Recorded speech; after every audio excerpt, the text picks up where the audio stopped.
All right, we'll call the meeting to order. First thing on the agenda is final hearing for the Stony Hill Master Planning Study using $25,000 in Vcdp funds. Glad to see you all came for that. That's right, big deal. So we received a final master planning study from Green Mountain Engineering, and this is about the project that Kevin Harper is going to do on behind the existing fire station. So we had a public hearing before, but I didn't use the exact wording from the grant, so we're doing it again. But anyways, it's online, and we have submitted it through the state, and everybody seems to be very excited about it. The pictures are great, and obviously we're hopes that it may not be built just like this, obviously depending on who comes in for anchor businesses and the square footage that they need, etc., etc. But so, if he has any questions or comments. Any questions or comments on the master planning study?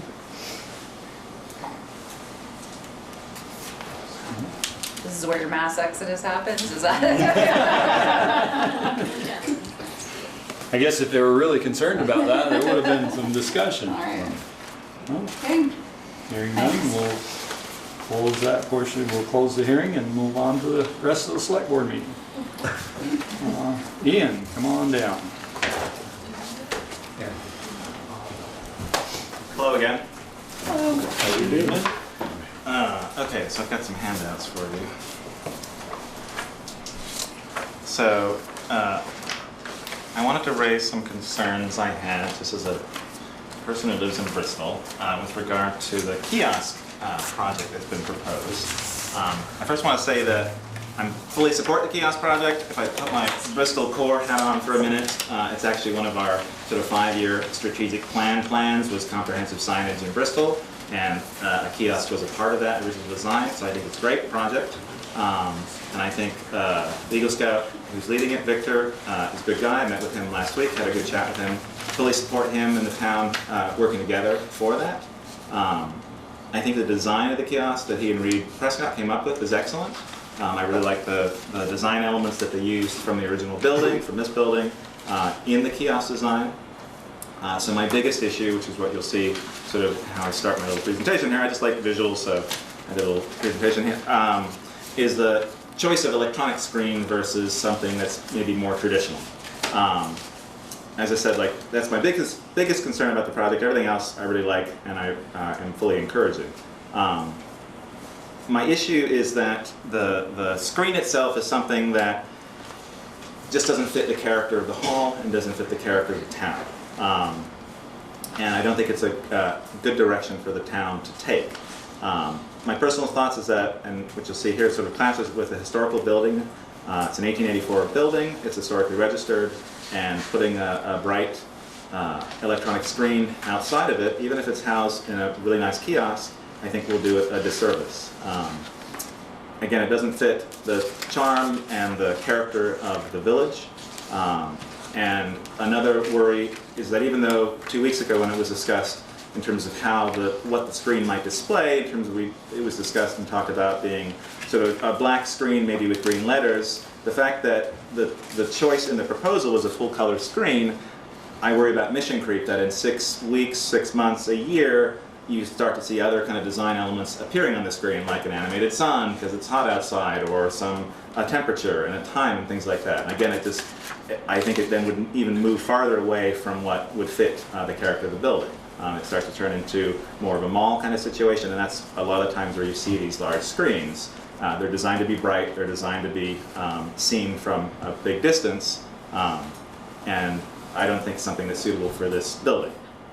Also, with regards to what was proposed, just in doing my research, it seems like that type of screen, which is LED based, where you actually see a lot of the dots and it's a fairly low resolution, a lot of those screens are sort of becoming more and more outdated. There's better technology out there. If an electronic screen was to be used, there are options like e-ink, which was what you see on your Kindles, like your e-reader devices, where you can design something that looks nice, it's not sort of gaudy, it's not tacky, and it would be more suitable for this location.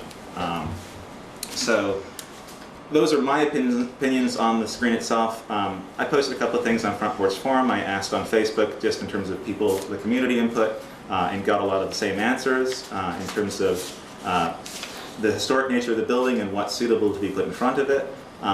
Some other ideas that people suggested in terms of what responses I received on Facebook was commercialization of the town by using that type of technology in that location.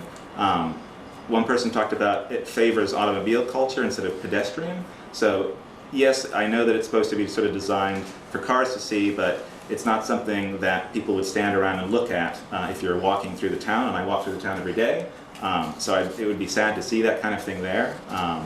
So it doesn't invite people over to Holly Hall as like a social gathering space. It's more sort of like program messages on the screen or alerts rather than information from the town offices. So I wanted to propose an alternative just because I didn't see one in that proposal. And I know it goes before the design review committee tomorrow. But an alternative design that I'd like to propose and that hopefully you'll take into consideration. It's a more traditional approach. It's a pinboard style with hinge doors instead of an electronic screen, exact same dimensions, but it allows you to have something that fits more with the character of the building and allows you to put up, instead of using a sandwich board which has individual letters, we could design and create, and I'm offering my services to do that, just a collection of signs that could be hung up throughout the year. You make a list of what's needed, what the town uses, and a lot of that I think could be come together pretty quickly. You do some large format printing. Kimball's already sort of does that for the rec department for their events. So they're printing 3 feet by 2 feet banners, which they have the printing services to do that. Design some signs that you could have in the offices. You could take 5 minutes, go outside, pin them up. They could be up, and then you take them down when they don't need to be down. So I did a few mock-ups in my proposals just in terms of what it might look like. And I want to say that the design of the kiosk is completely based on Reed and Victor's concept. I took the sketch, I wanted to do it so it was more photographic, so it looked more realistic, and also just to get a better idea of the scale. The only things I've sort of added where I just swapped out where the screen might be, but everything else was their concept, which I thought was excellent. So there's a couple of sort of photographs or mock-ups of what it could look like, just the pinboard style. In addition, by using a pinboard style instead of an electronic screen, there's a big cost savings. Electronic screen is $11,000, which essentially more than doubles what the project's budget is, and it leaves only $600 to actually build and build the kiosk itself. And I think that's a fairly tight budget for something that hopefully we want to be there for a good number of years. By maybe pushing back a little bit and not going in terms of electronic design, you have a pinboard style, you then give a budget to the project coordinator to use to hire the right people to get the right materials, similar to what's happening at Howden. That little building is fantastic design, it's going to last, it's never going to rot, but it's a lot more than $600. And so even though it's a simpler design, it needs to have the right materials. We'd like it to be standing as long as the building. And I feel that by giving them a full budget and not just leaving $600 for that, you're able to accomplish that. Lastly, I just have a couple of design alternatives. Again, these are just my suggestions. In the back, a couple things. The copper roof, while nice, I think a slate roof would be better for the design of the kiosk. I think it matches the town building a little bit better. And I also think just in doing the mock-ups, I realized, and doing a bit of research on other kiosks that other towns have, I think a heading, town of Bristol, maybe with some of the typographic elements that the building sign has, would be nice to see on the kiosk as well. So those are my thoughts on that. Okay, so I think where we're at right now is that the current proposal goes before the DB. Right. DRC. And I don't believe it's in our purview to change that, is it? If the select board voted, they could pull the permit. It is your permit, or you can let it ride and go through the process, which is the DRC tomorrow, and then I believe on the 9th. The 9th is the ZBA. But it is your permit, it's not Victor's, it's yours, and so you have that. And they can make recommendations for changes or what they would allow or what they would not allow. Is that the? Eric, so certainly the DRC. The DRC and the ZBA can make conditions. Absolutely. They don't make suggestions to change the project, they apply conditions that have to be met for the permit to be issued. So it has to be less than 6 feet high, or it has to be shut off by 10 o'clock, or it has to be only green and black, stuff like that. They impose those conditions, otherwise the applicant can go back and change and resubmit. Can I make some comments? Yeah. First of all, the board first met with Victor back in October, and he presented his plan. So I'm a little disappointed that this outcry has come for him at the last minute. I mean, he's put a lot of time in since October, and nobody has said a word until last meeting. And now we've got a public outcry for a design that nobody likes. I mean, I don't think that's fair to Victor. I mean, he's put in a lot of work. This is his project. The board supported him back in October, told him, go forward with it, bring your design back, and we approved it last time we met. So I really think that, you know, the community should support him and let the DRC and GBA go forward. I mean, and I'm sure they're gonna have their conditions, and they're either gonna approve his design or not, or approve it and put conditions on it. So I'm not saying your design is good or bad, you know, but, I mean, I've been traveling around, and I can tell you Williston has one out in front of their town clerk's office, which is a historic building. Looks very nice. I've seen them. I traveled to New Jersey today, or this weekend, and there's ones in other towns that I've seen where like the background is like a darker color with a lighter thing. And I thought it looked very professional. The information they were putting on was, you know, seeing as you went by, and I didn't think it was distraction. Okay. But, you know, I disagree with some of your points, but I think it can be well done. Okay. I mean, I'm not saying that the electronic keyboard or the electronic board is the way to go or not to go at this point, but I'm just saying it can be well done. And I don't think it really will detract necessarily if it's well done from the building. Okay. So those are just my comments. Ma'am? No, Is it, Yeah. can I? Yes, you can if I let you. Well, then, let me comment. Yes, certainly. I just want to clarify that in no way, I mean, it does, I'm sure, seem last minute to you guys. I didn't know. I think it's a fabulous project. I think that the tone of all of the comments, even on Front Porch Forum, have been extremely supportive of Victor and the project and the design that he came up with. I mean, Ian has not tinkered with that. I think that I'm here because I really do not like the idea of an electronic board in front of Holly Hall, and it jarred me when I thought, what? The high school did it. That's done. That came as a surprise to me too, and I can understand the convenience of it, but I really don't think that what feels, I'm sure to you guys, since it's old news, like a last minute outcry, I just want to make sure that people know it's not at all about undermining Victor's work or his integrity or his, you know, I think that the objection is, can we do it with the same kind of design and appreciating his work and have him do it and all the kinds of things that will enable him to get the credit that he needs, but not have it electronic. And that's really the only change. And I think that most of the comments that I've read have been very much along that line, not in any way undercutting the work that he's done or what a fine job he's done. So I just want to make sure that people know that's why I'm here. I would love it to not be electronic. Reed? Yeah, let me figure out how to start this, but, sorry, I'm having a brain cramp here. I can't have a train of thought here. Lost it.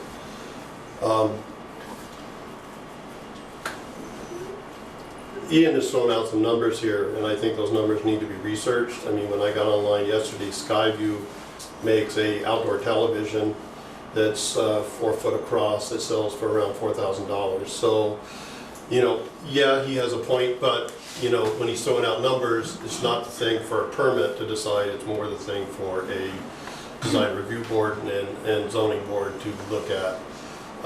If he's going to, or if anybody is going to design a poster to have printed at Kimball's, they're probably going to do that on the computer screen. And how is that any different than just broadcasting that same thing that's produced on the computer screen tastefully onto a sign. And it can be done in a way that's very tasteful, not blowing to the eye, and especially if the monitor has the resolution of a television set. You know, and if you want it to look like a clapboarded thing, you can design that and throw that in there. I really like the possibility of having things rotating in that would be of interest to people in town and out that have historic context to it. Like, you know, I read somewhere that at one point in the late 1800s, the Bristol box factory sent to 500,000 bee boxes to, you know, and these things are just little nuggets that I think it's a real opportunity to use it as a tool to enhance the community. So, you know, not to go against what Ian is saying, I'm just saying that I'd like to see the board let it go through the process that it goes to and see where it goes from there, because there's lots of numbers and images that are created in our mind that might be totally different than the reality of what's being proposed. So, thank you.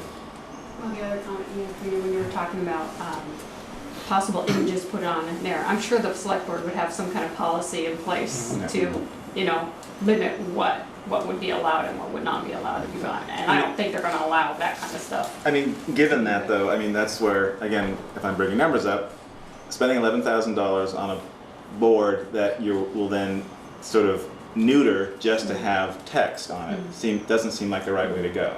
Well, I'm not Like- saying we would, I'm just saying there would be some kind But of policy in that's what was place. proposed. There was no other options, and so that's what I'm basing all of this on. You know, if something like an e-ink display was proposed, I think I probably wouldn't have any issue, because I can see that technology and I can see what it's able to resolve. To comment on Reed's question, yes, you're designing on computer a poster. What you're putting on the screen that was proposed, it's nowhere near the quality of what a printed poster is. It's jagged text. It's made up of little tiny dots.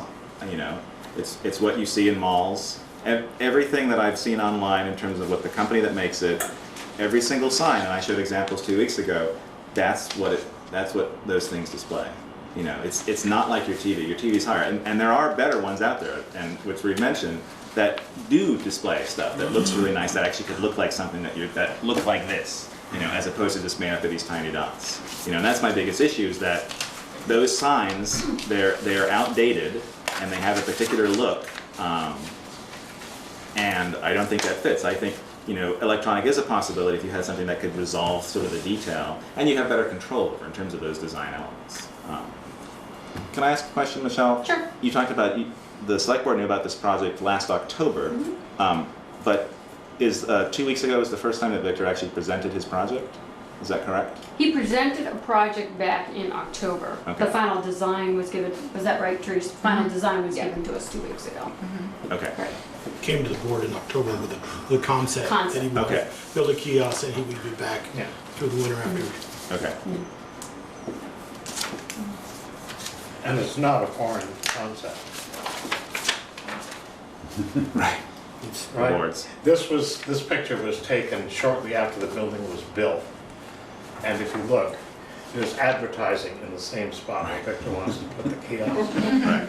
Okay, and the reason I know that this is an early picture is that the bell tower is still slate.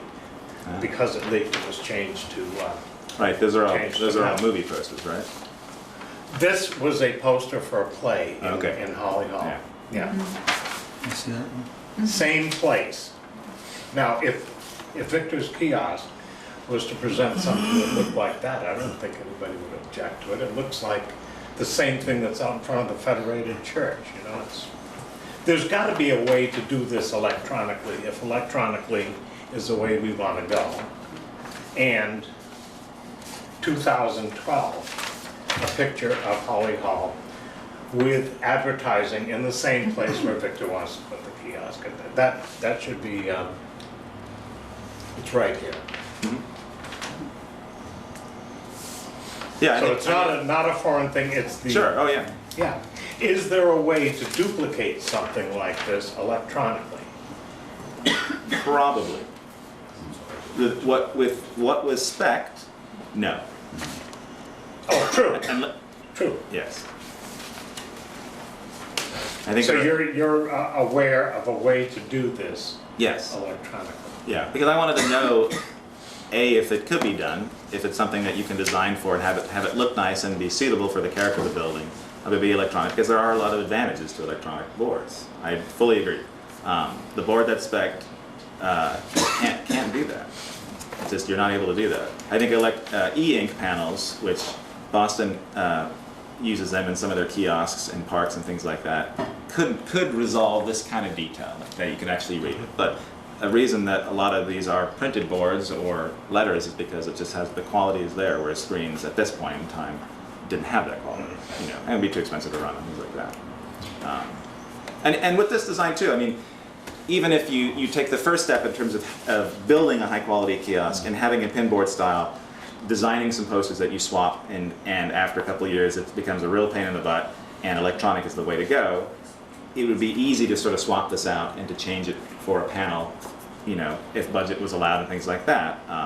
And again, by that time too, the technology will be even better. And so you can have something that doesn't look like a bright screen out there. I mean, the screen spec on a lot of these LED screens, they're designed to be super bright so people can see them. You know, so they're driving by and you can see them from the road. And I would worry that taking it down and dimming it down, it's just actually not going to be doing what it's supposed to be doing, and it's not going to be as legible and things like that. More so than a printed poster on white paper with black letters is going to be much more readable than a black screen with dark green letters if you're trying to match the hall, or even bright green letters. You know, it's just a hard contrast to see. And I'm not criticizing the project at all. Like, this is the only element that I have issues about is the method of how things are displayed. Having followed this on the internet, I was concerned that this was not coming from Victor. I mean, did Victor approve of these changes? This is his project. This is his Eagle project, and I find pretty dramatic changes to his presentation, and they're not coming from him. I met with him last week and showed him the concepts. Yeah, I mean, I was just surprised that this was presented as Ian's work. Ian and yeah. I'm presenting it, as I've stated on the text there, it's based on their designs. The only thing I'm changing is the screen element. Well, I also the slate roof, yes. The slate roof, yes. The corners up and down. balusters down below, that wasn't part of his original. No, that's all part of the design. That was in the original drawing. Was that? Yeah. Yeah. Everything is based on Okay. Reed sketches. I thought that was I up can't- above. No, he just said single. Well, there were other Okay. trees. There are other things up above. Okay, I have to You look didn't at have the time. Yeah, my changes Yeah, right. are the centerpiece in these, just as Okay. suggestions. And again, if I've overstepped by doing that, I apologize. Part of the reason was just doing more research and finding an actual title would be nice. And the proposal, it's hard to tell from just the sketches that Reed did how tall it's going to be. It looks like it's about 9 feet tall, which brings it to almost the height of the window, which I think is a bit too high. I think you need some breathing room around this, and you don't want to eclipse the window. And again, with the sketches, which aren't, you know, accurate drawings, it's hard to tell that.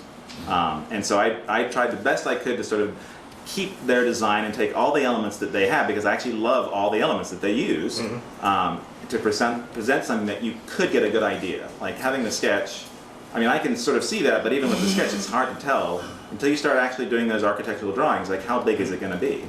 I was just shocked. Sure. It was not coming from Victor, since it is his project. Joel, don't fall in love with the picture there. Put that back in my file. There's someone behind you. Yes. I'd like to speak as a community member and also as a person whose livelihood depends on design and making things, much like what Victor is setting out to do here. Design is a messy business at best, and especially when it's in a public forum like this. The fact that a proposal is made, counter proposals, suggestions come in, this is good. This isn't bad. This is all meant to strengthen the public process. Is it Victor's project? I think it's Victor's service to the community. But I think the community needs to be an active participant in his service for a couple of reasons. I think it will make him make a better and a more appropriate thing the more engagement he has with the community. I think that building something for a public venue like this draws community response, and well, it should. And this is part of the lesson, I hope, that Victor experiences through this process. This is not a smackdown or a criticism. This is meant to be honoring your effort and saying, yeah, what you're getting ready to do here is really important. And design is messy, as I said, and oftentimes the more input from different angles, the better. There are issues that are subjective, like proportion, like the particulars of aesthetics. But there are some design things that are not particularly subjective. Context is one of them. And I've never been in a public design venue, and I've served on design review boards in another community. There are some things having to do with context in a historic village that are worth paying close attention to. Maintenance. When you are setting out to make something like this, the town is going to assume responsibility for this, I assume, for the next 50 years, 100 years. And what kind of maintenance do you want to get into? Things like longevity. Electronics are constantly becoming obsolete and replacing themselves.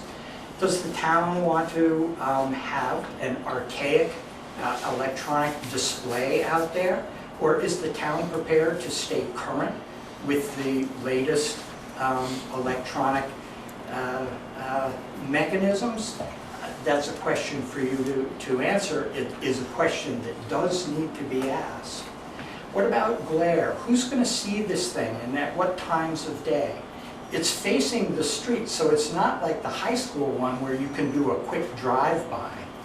Yes, if you're parked at the street light, you can turn your head and get a view of it. But it seems to be something that's mostly appropriate for, given the orientation that's being discussed, for pedestrian traffic. And Bristol is a walking town, so that should not be a minus.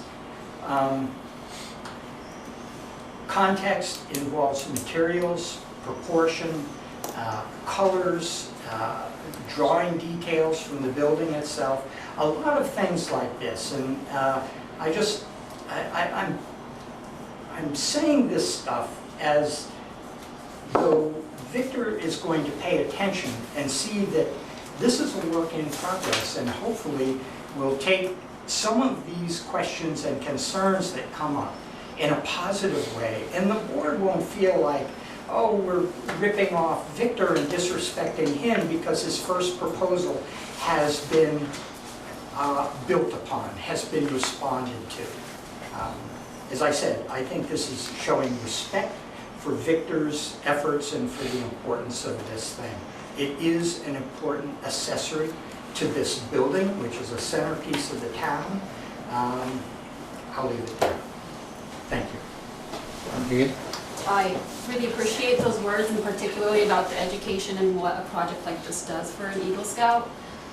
I will have to disagree that, to say Victor did not feel threatened or did not feel like he was being attacked online, especially on Facebook, I think is not quite the truth. And as adults, I didn't see right, that. as adults, I think we need to be careful about when things are said and how they're said. And particularly when you're representing a board and an opinion, those comments can go out on Facebook in a general manner, but there were definitely comments directed at a young Eagle Scout, which I don't think were appropriate, and I think that does need to be just said. I appreciate that. Ron? Just to echo a little bit what Meg was saying, that for 2 weeks, whether his name was mentioned or not, he and the project was thrown on the bus and initiated with this gentleman right here. I'll quote the guy that had the rooster. If you didn't like my rooster, walk across the fence and tell him to get rid of it. So the same thing here. He said he met with Victor last week. Well, what about the previous 10 days? He could have met with Victor offline, discuss the project and see if they can tweak it one way or the other before it's finalized. No, It started right on Front Porch Forum and away it went. And that's what Front Porch Forum does. It's good to hide behind keys. It's not, you can't face anybody, face on. So then we got the community stirred up, a lot of good comments about this, and I understand their feelings about this.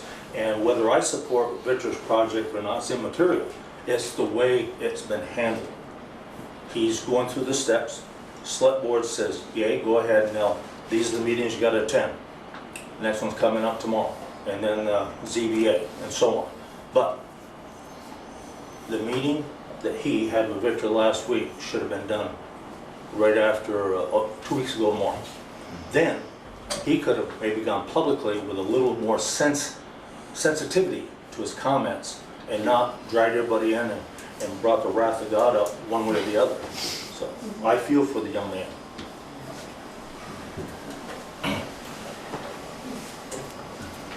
Yes. Patty Heatherly, I assume that you're Victor. Yes. Okay, thank you for bearing with all this and being courageous, right? Putting out your ideas. When I read something on Front Porch Forum, I emailed the offices here and said, what's the best way of giving feedback? And then I was sent to, To the zoning. zoning person. And I asked the zoning person what was the best thing to do. And then I was told to appear at this meeting. So I've taught in a public high school for over 30 years. I think young people's ideas and deciding to do something, serving a community is a great thing. Hiding behind a keyboard doesn't help us. Front Porch Forum, is it helpful sometimes? Yes. Do people zip-zap each other sometimes? Yes. So with that all said, I go back to school questions that would come. What are we driving at? What are the goals? And are the goals to communicate? Then I'm old school. I want to walk up to something, I still read books on paper. I like to touch paper, I like to look at paper. So that's where I am. And I like flashy stuff, that's me. And I think a lot of people are drawn to Bristol because they want to slow down. They don't want to speed up.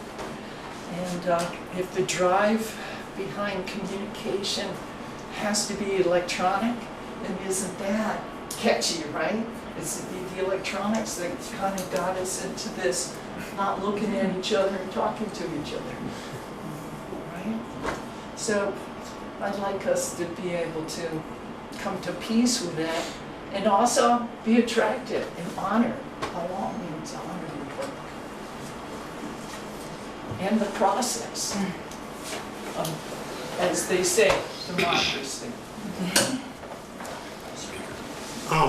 I'd like to just state that this has been on actually Peaker's in my mind for the last 7 or 8 years. Because Peaker was the one, when we remodeled this building, 8 or 9 years, 8 years ago now. And we had the design out the front for the new entrance and then off to the side for the new elevator. We wanted to make sure we got it right and got an architect that knew historical buildings. That was our first step. And one of the steps we did was that pipe you see that's sticking about a foot out of the ground, about a foot away from the building, is for the kiosk. It was put in 8 years ago. This isn't something we thought dreaming up here in the last, even October. We've been putting money aside, been wanting to build a kiosk. Penny Sherwood was her wishes all along she was here. Need to get more information out to the public. We need to build a kiosk. And I've said to Therese and Bill when he was here, I've stopped using this building as a billboard. You go by here in the middle of summer, it's got summer camp. You can hardly get up the steps because we got so many sandwich boards up there. And then we got the great big one across the top, 4th of July festivities. And we have this beautiful, iconic building, and we're using it as a billboard. I thought billboards were outlawed in Vermont, but not on a big building, I guess. And I thought this here, I don't support just a lighted sign. Just the sign alone, you wouldn't get my support. But I think, my hope was, with all the design, this and what Victor had, would take away. It's like when Mountie had their first one, then they put up we want frames with that nice thing. I think it took a little away from the sign itself because you saw the frame. And that's where I'm hoping this will. I call this a public service and a public safety sign, and not Hatch 51 or Hatch 31 is going to have happy hour tonight, or Bobcat fundraiser tonight, 2 meals for the price of 1. No, it's going to be, you know, water boil order, maybe, hydrant flushing tonight, snow removal, street sweeping. We got a few people complained a couple of weeks ago, put flyers on all their cars, some of them didn't get them, got their car towed.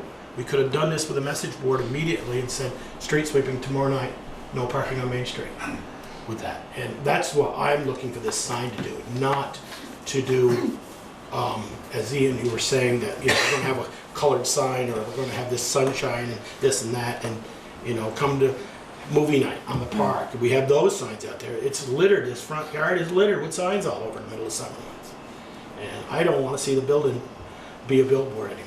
I wanna see it in one spot. So what would the rec club continue to use? Rec department, I'm sorry. Continue to use, apologies, continue to use the sandwich board and what they normally do, or they would not do that anymore?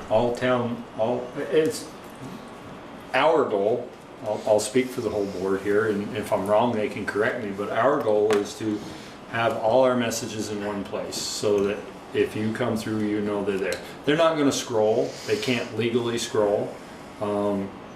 They will, if there was more than what would fit on one, they would change. I mean, that is the advantage to having an electronic sign. You know, I like the idea that was thrown out of the history. If we didn't have something going on, there could be history on there that would certainly be a draw for the community, I would think. I don't want it to be just an electronic sign that sticks out there. That's why we reached out to somebody to design us something that would fit the building and fit the character of the building. I would be inclined to let the permit ride the course, and I wouldn't be opposed to, if an electronic sign was approved, looking into a different type of sign. But I think in the interest of moving forward, we can't, the permit's been submitted. I think that, and I will ask the board for a vote when we get to that point of whether we let this ride the course and go through and see if it makes it through the review and the ZBA, then and what kind of restrictions come from them, where we end up with for the message part of the board. It seems to be that's the thing that's got everybody in an uproar, and I don't, as you said, it could be changed at any time. So if it ends up that it doesn't get approved for an electronic sign and they give the go-ahead for something else, it still keeps Victor in he gets to do his project, which is a great community service, and it gives us something to be proud of. You know, we added onto the side of the building. There was a big concern that was going to be an eyesore. I think it turned out, and if you didn't know that bump wasn't on the side of the building, you drove by, you'd think it was always there. The entryway over here was done with good taste to mirror the clock tower, and you know, you wouldn't know that hadn't always been there, but you look at Ted's pictures and obviously it wasn't. So that's my 2 cents worth. Carolyn's hand up. Yes. Could you just speak a little bit to the budget? Because I think in the budget it's for 5,000 and this would be around 11,000, so where would that extra 6,000 come from? We had budgeted $5,000 for this project. We had been putting it off because of the lean years. I think we had talked about budgeting $3,000 when you were on the board, and we cut it. Like 4 years I was on, yeah. So the intent would be to take the money from the capital building fund. And you know, if Ian's correct and there are less expensive things out there that are better, I certainly would think that we would look that route before we jumped and ordered. But I think we're at a point with this project where the permit has been submitted, and I think that it would be my preference to let it run its course and see where we end up. And that, you know, I don't know what the other two boards that have to review this are gonna say. I don't know what kind of restrictions that they're gonna want. They know the zoning rules and all of that, and they know what's been going on. You know, the review board knows what they've allowed in the downtown area in the past, so we put these people on these boards to make these decisions for us, and I think we ought to let it run its course. Would you like a motion to that effect? I would love it. So moved. I'll second. Any further discussion? Yeah, it's communication.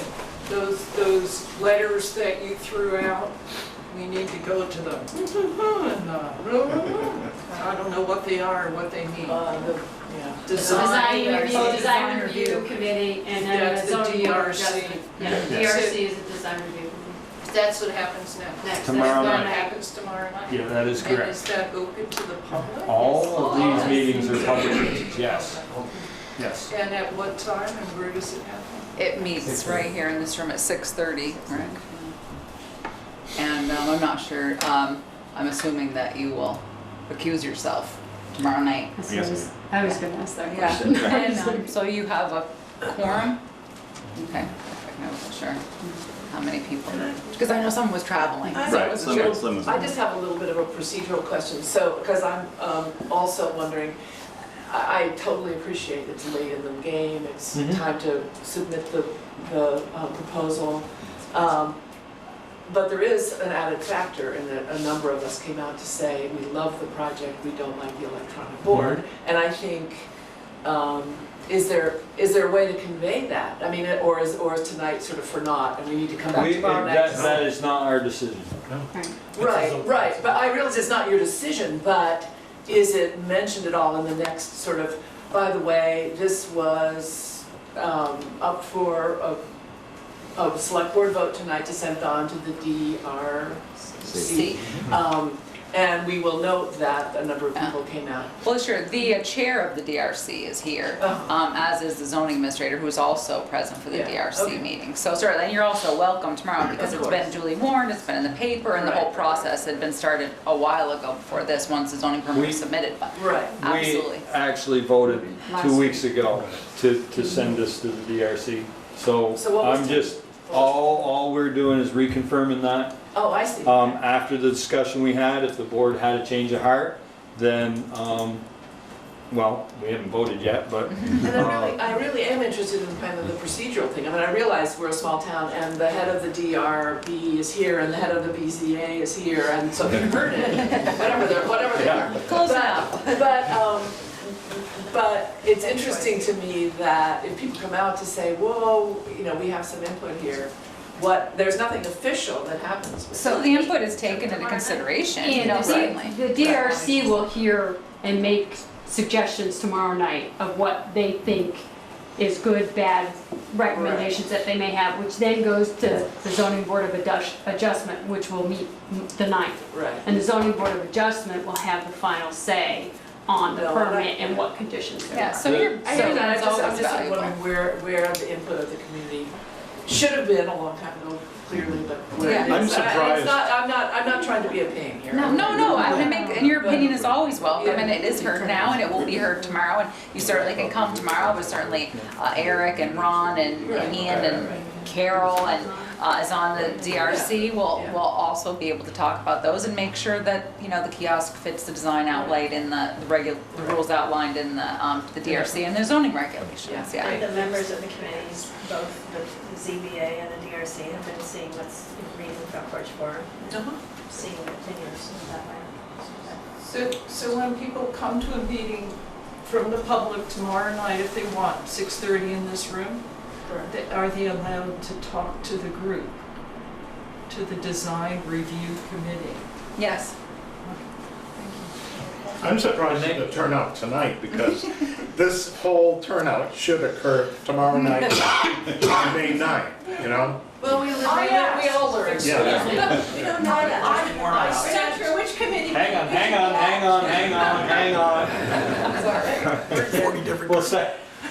We'll start here. No, I was just saying that it's sometimes difficult to know which committee meeting that you should be attending. Yes. If the All of process- them. You should be in all of them. Well, if we knew when they all were.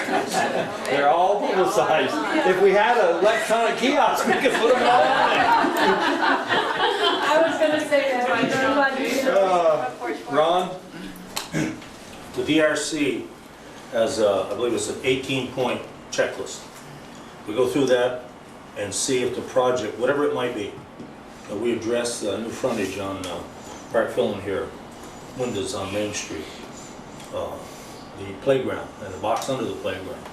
And we don't make decisions. We recommend approval or disapproval with a dissertation to support our approval or disapproval. Then it goes on to, this project goes before the ZBA, other projects go before the Planning Commission. So you're welcome to participate in the discussion, but the critical one is that the 9th, the zoning board of Yeah. adjustment is going to make the decision. Okay, We're going to make a recommendation thanks, that's. for clarification. We got one ahead of you, John. So, and just to follow up, but public input could shape the kind of recommendation you make. We go by our checklist. Yay, nay, nay, yay, yay. Right. But is there flexibility according to what you hear from the listen to our public? discussion, start with, we never have an audience. Tomorrow we might have an audience. And as we're discussing, the way I'll run that meeting for tomorrow night is, as we're discussing, raise your hand, be called upon, and have some dissertation on that particular topic. Then we move on to the next one. And then when we get done, make an approval to, motion to approve or disapprove, and it goes forward. But it matters what the public says during that process? Depends what you say and how you say it. You need to bear in mind, they make a recommendation to the ZBA. The ZBA doesn't have to follow that recommendation, but 9 times out of 10, or well, I shouldn't say that because I don't know, but the majority of the time, they take that Right. with a lot of weight. And if I could just follow up, 'cause that wasn't actually what I was raising my hand to say, but it seemed fitting. I've just watched this from afar, Bristol on Front Porch Forum tonight, and you know, I just want to reiterate, it does seem like people are supportive of your initiative. You know, you took the initiative to propose this thing, and as a former Boy Scout myself, I think that's great, and I understand the importance of that. And it was part of my training in Boy Scouts that led me to believe in the importance of an active citizen. So, you know, you're to be honored for that. But I just offer one comment. I just drove from the West Coast to here in the last week. And until I got to the Mississippi River, I drove on 2-lane roads like, you know, Route 116, until I got all the way that far. I came through little towns just like Bristol, except in the Midwest, 75% of the stores are empty, and half the towns are empty, half the houses are empty, and that sort of thing, most of those middle places. A lot of those towns had signs very similar to the initial proposal here. Big, bright, multicolored, active, animated signs. And in the Midwest, where it's flat as can be and the leaves aren't out yet, you can see them from a mile away. They're that intense. So it seems to me, just as I listen to the conversation and hear people's concerns, pro and con, that it kind of comes down to the quality of, it's not whether it's an electronic thing or not, it's about the quality of that electronic thing. Is it this big, flashing, bright thing that you can see all the way up North Street or whatever, and it, you know, people have to pull their curtains at night to avoid the flashing qualities, or is it something that is electronic but subtle, you know, not like just blaring. I think if it's something were to be blaring, there's traffic issues with people going through there and distraction issues.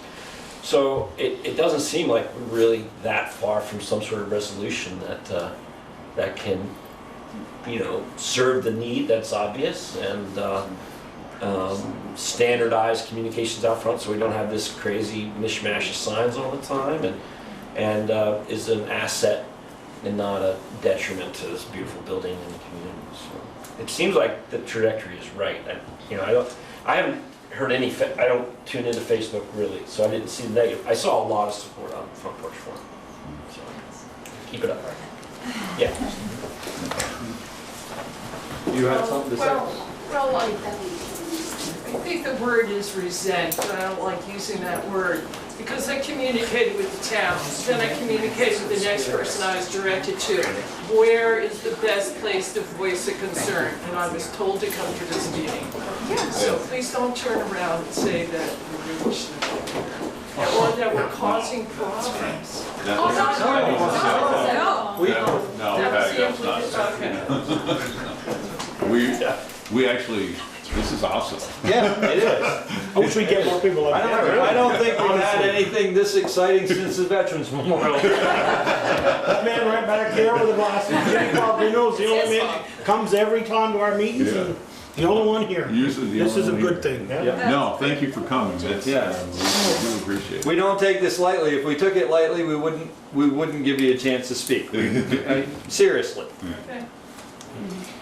My question is simply, are the 19 criterion points available to the public before the meeting? They're in the zoning regulations. On the website? regulations. Are they available through the website? Yeah. Certainly? Yeah. Thank you. All right, move the question? Sure. So the motion was to let this go to the ZBA tomorrow night as it stands right now. DRC.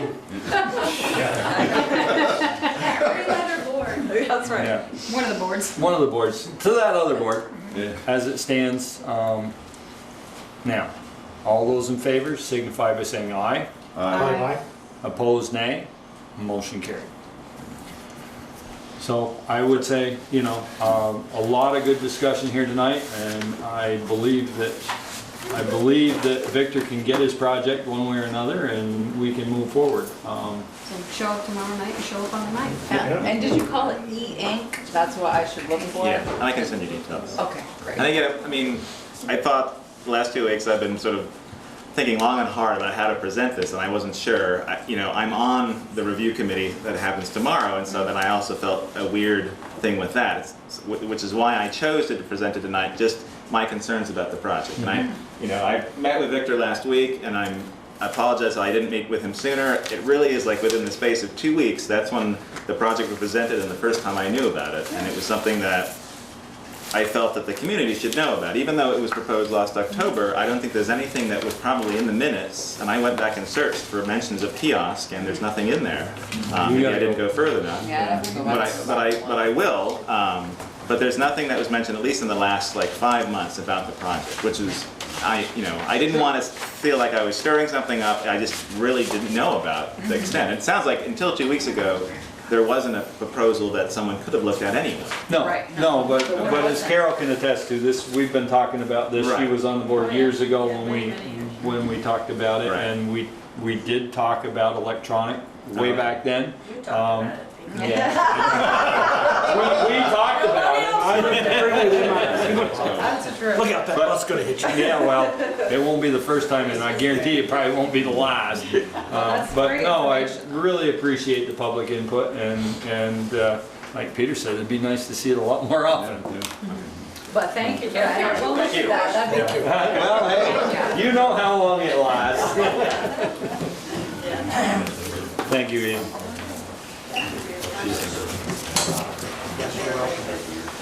See you later. Now, everybody's gonna clear out before I get to the next part, and that's public forum opportunity for citizens not on the agenda to brief the concern. I gotta catch up my sleep so I can be here tomorrow, so. Bye,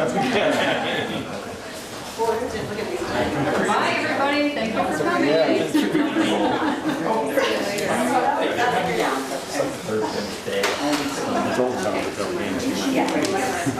I know. Bye, Carol. Bye-bye. I Yes, John. When you're ready to move into that section. Okay, I'm gonna say it now then. I started to, but everybody's making so much noise then. Public forum, opportunity for citizens who are not on the agenda to briefly share comments and concerns with the board. John? Yeah, so I haven't been home for a while, you know, I was away quite a bit this year, and, but it just sort of reminds me, Okay, sorry. sorry. Thank you. Thank you. Getting home, and, you know, I live on Main Street, and I cross Main Street 20 times a day on foot, and coming out of my driveway and that sort of thing, like a lot of people.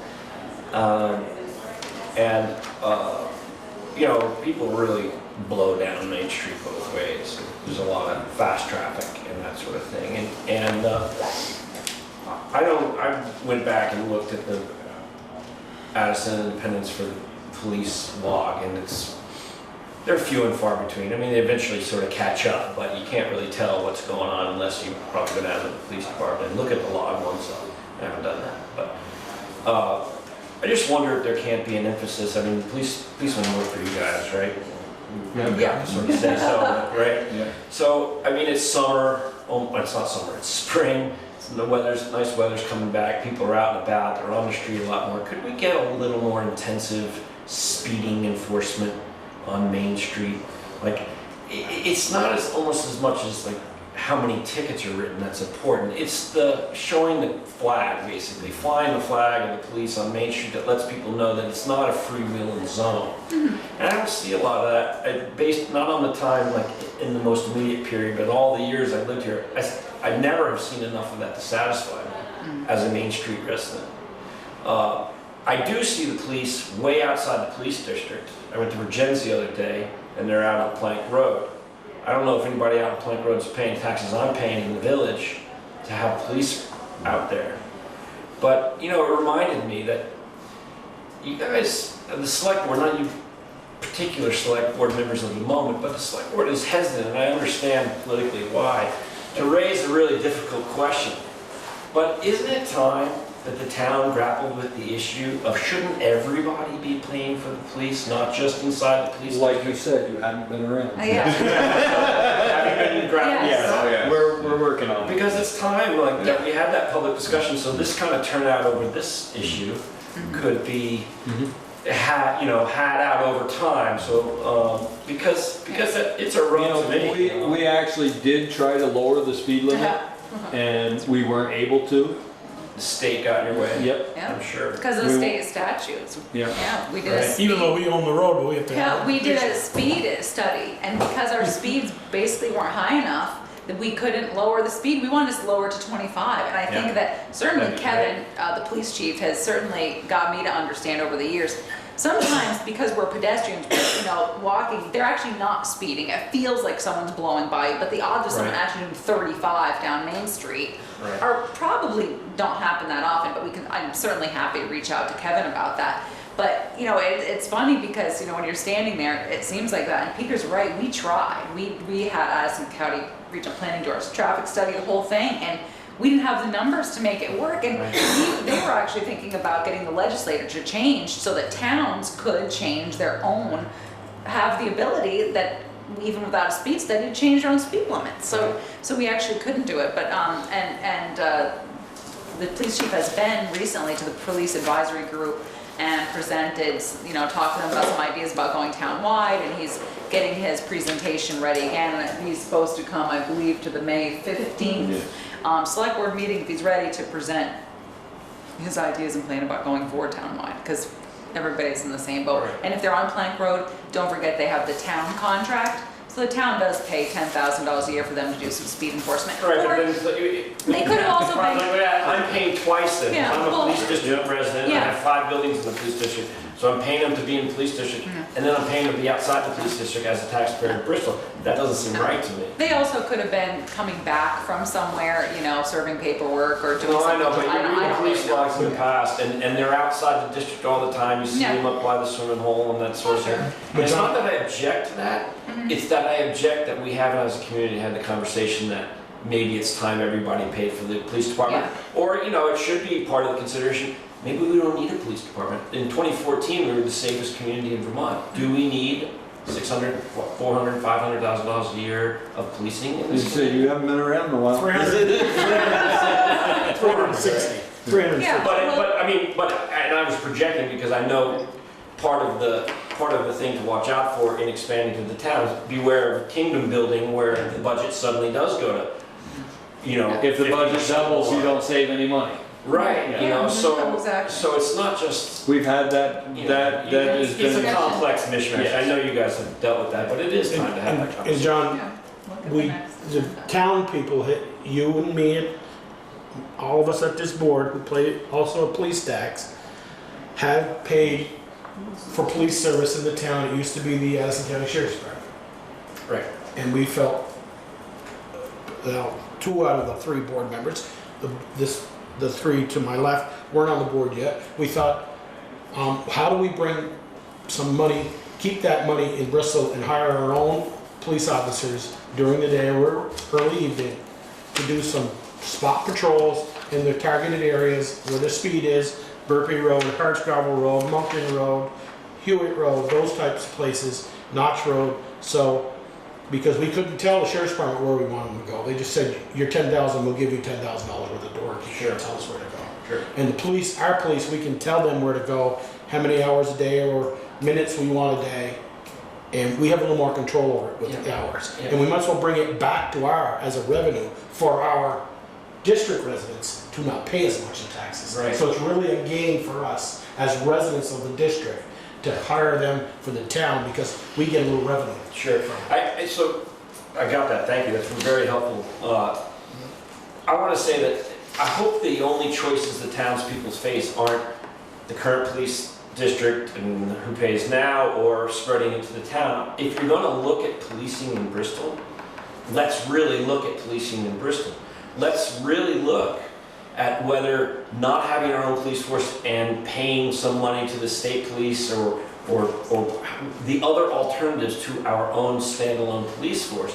If we're really going to look at policing, it's not, is Bristol Police Department this big or this big, and who pays, but how do we police this community? How do we really need to? What's appropriate? You know, all of the options. So please don't limit the options that the public has to choose. Like if you're going to have this conversation, have it all the way. Don't create a fait accompli where we get to choose an expensive police district that only the village basically pays for, or an expensive town-wide police force, but there are no other options. That's not a choice. That's not a real choice. I mean, those are 2 of the most important choices, but there are other choices too. And if you're going to go down that road, let's have a full look at it. Yeah. Okay. Thanks. Jimmy, anything? You're good? I'm good. All right, onward. Review draft quick claim deed for sale of 32 North Street. And authorize town administrator to sign closing documents. So the closing will be Friday at 3 o'clock, so I'm excited about that. One change to this quick claim deed, had to go digging about, is there will be, I don't think it's in this one, we'll be making a reference to basically the old trustee number 3 minute book about the vote that they had in 18, whenever, to take over fire district number 1. So that will be in here. I don't have the date written down. So that will be the only addition that between Brian Stark, that's Bill Gibbs' attorney, and our attorney Kevin Brown, that's the change. And I think it was mainly making sure that everybody was okay with the Exhibit A and making sure that you were happy with the language for the facade covenant.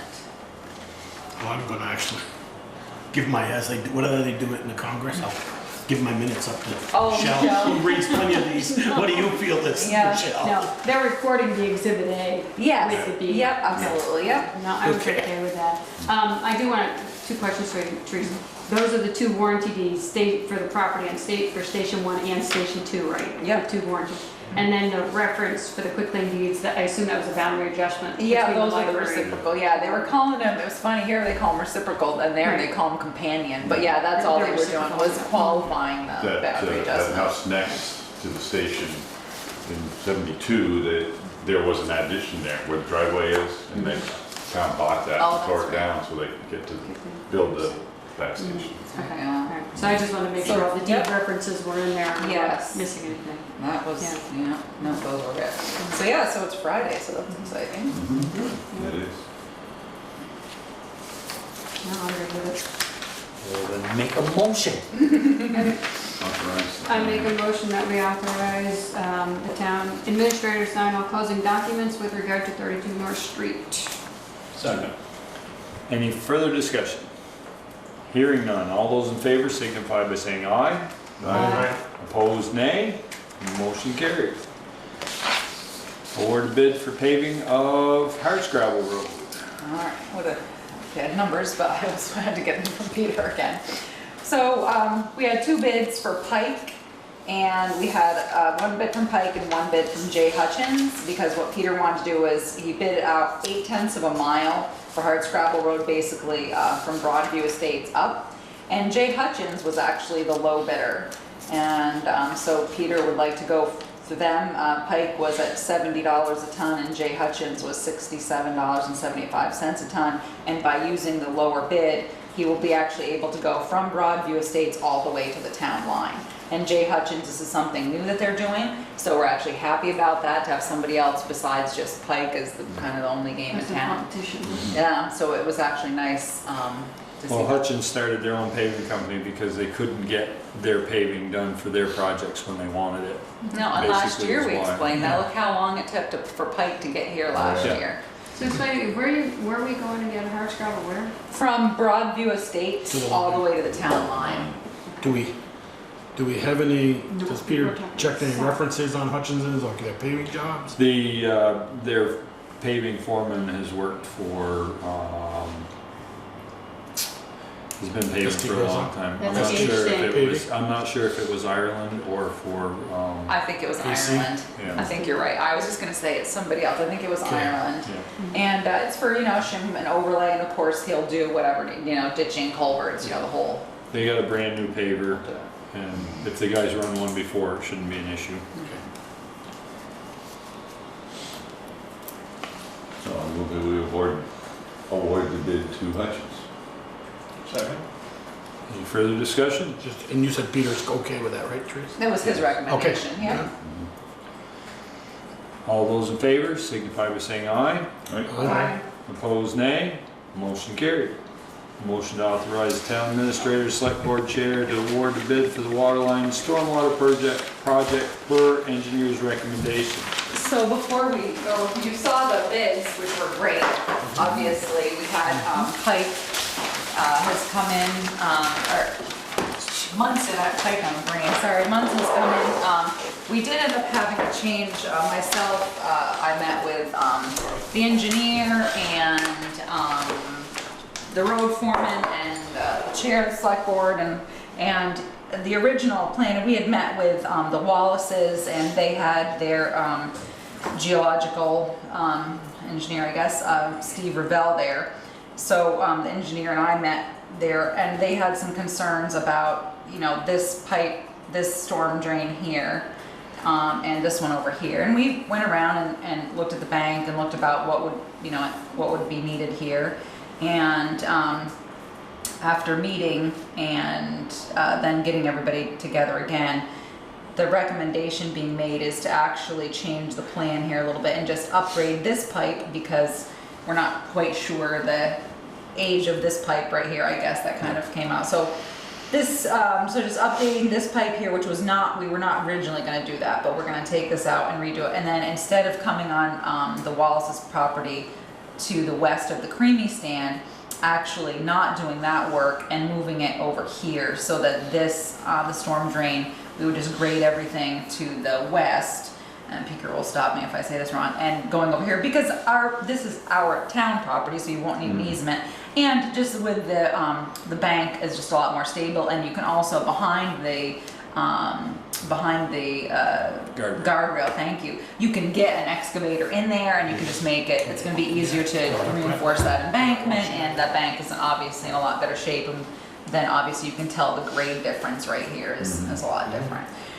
So that would be the change it would So be. basically, instead of taking the water from the west to the east there, it'll go from the east to the west. We'll dig the current pipe that's in there, we'll dig it out and cap it. This one gets This one here gets Is dug not out. taken Dug out. out to the edge of the right of way and cap.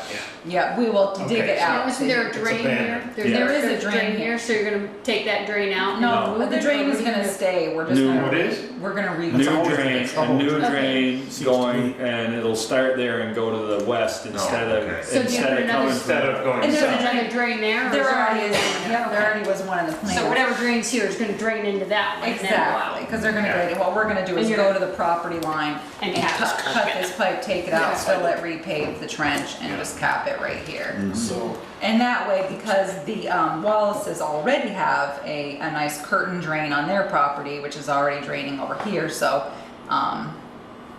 that should be fine. And The then- other thing, all the pipe in that intersection's being changed as well, in the Maple Street Up intersection. here, this is all so being changed. this drain here is gonna come this way? No. Tom? It This goes is- to right here, Joel, this So one. where's it gonna go from there? It's not. It's gonna be graded so that this goes to the Everything east, and this is in, graded to everything go to in the west. Maple Street And- section is existing, all we're doing is upgrading the pipes. Yep, And So that'll then- still This go will over still the drain? drain. Yeah. This Yes, still okay, drains. right. This still drains. This will They're still- just upgrading this part of the pipe. The Right. rest of this stays. and the engineer said that the flows here will only be increased in a minuscule way because it's already working fine, and so just because we're making this more efficient, this should really not really. The only thing increase we're much. gonna, the only water increase we're gonna have is the water that doesn't leak out of the pipe.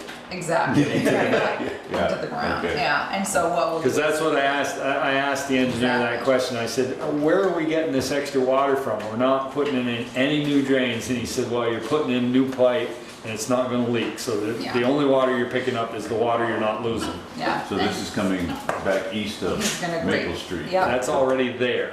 Yeah, and this No, is here. this This is just this gonna is the be- water line. Yeah. Yeah, this is the stormwater that we're Oh, talking yeah, about, I right, know, I'm sorry, yes. but the water I line, yeah. understand that. yeah. Yep, and, so that's just gonna be the change, I just need to reach out to the Wallaces and let them know that we won't be doing this and what we'll be doing here, but we'll certainly be moving it. I'm sure to our- they'd rather that anyway. Yeah, it won't Where be- does their curtain drain empty out now? Their curtain drain, comes along, there's actually a little. Right in front of their pavement. Right over here where the And- pavement ends, there's a Okay. little, like, paved Is there spout, for lack any of a better. point in hooking it into that? Well, we're not going to be doing this anymore, we would have You're had, capping it here, we're capping it at the but property the line. flow can still go that way, right? No. From that point? No, there won't be any pipe there, we're taking ours out. Oh, you're taking the pipe out completely, Yeah, okay. we're taking. Because we it don't out. want, what we don't want is 5 years down the road, have the pipe collapse and Right. have a bump in the road. Right. And that's the same reason for replacing, This being we one. don't know the age of the one to the east, This one right here. and we're gonna have the road dug up.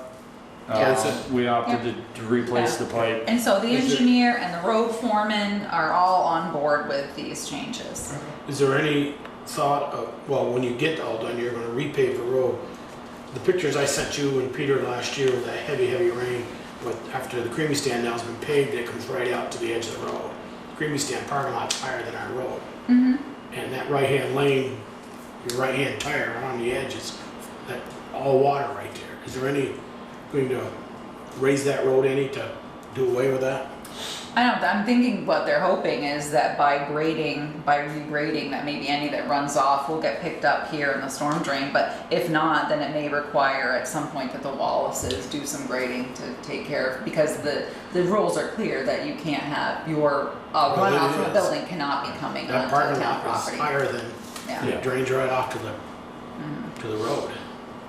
So, that's not, But fixing that is not yeah. part of the scope of this project. That would be, But no, that would be with the crown in the something, road, maybe. that'd be it'll right something in- when the state comes through to And repave. repaves, yeah. Yes, Yeah. okay.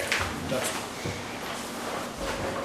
So anyway, so I just wanted to let you know that, and obviously you saw the bids, so we're, obviously we were tickled to see the bids and the savings, that, so that we won't have to borrow as much money as we cost.